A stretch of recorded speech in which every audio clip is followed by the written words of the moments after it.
बच्चों, आज मैं आगामी परीक्षा के लिए कुछ अति लघु प्रश्न के बारे में बताती हूँ।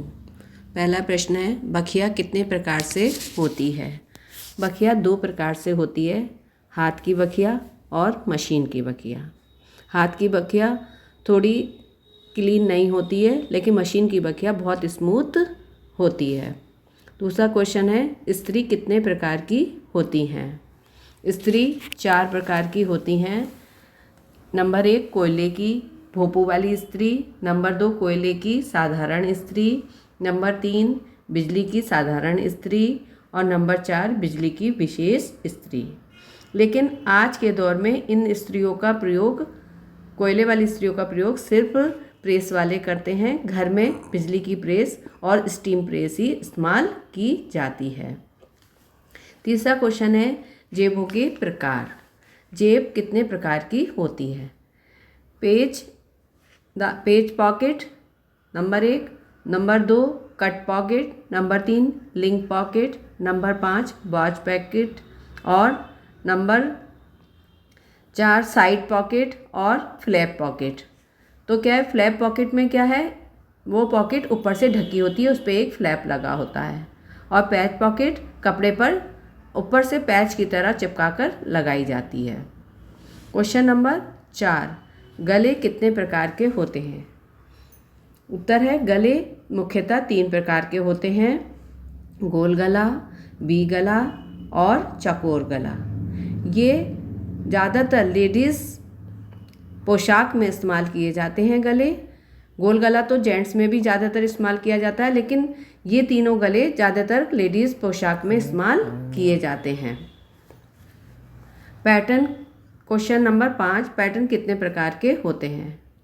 पैटर्न 6 प्रकार के होते हैं। नंबर 1 साधारण पैटर्न, नंबर 2 व्यक्तिगत पैटर्न, नंबर 3 दोष रहित या निर्णायक पैटर्न, नंबर 4 ब्लॉक पैटर्न और नंबर 5 बने बनाए पैटर्न और नंबर 6 ग्रेडिंग पैटर्न। इसके विषय में आपको विस्तार से मैं अगले वीडियो में बताऊंगी। प्रश्न नंबर 6, ग्रेन लाइन क्या है?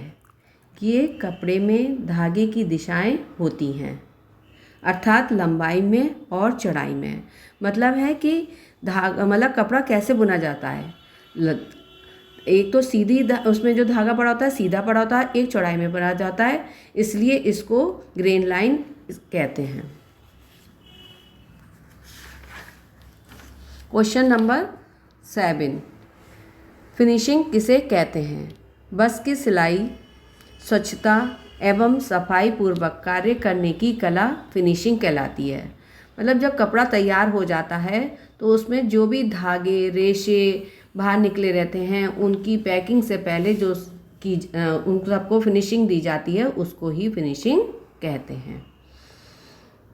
क्वेश्चन नंबर 8, नाप लेते समय की 2 सावधानियां लिखिए।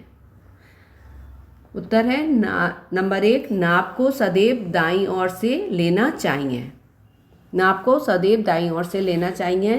नंबर 2 नाप लेते समय ग्राहक अथवा नाप देने वाले व्यक्ति को सीधा खड़ा होना चाहिए। क्वेश्चन नंबर 9, ताना किसे कहते हैं?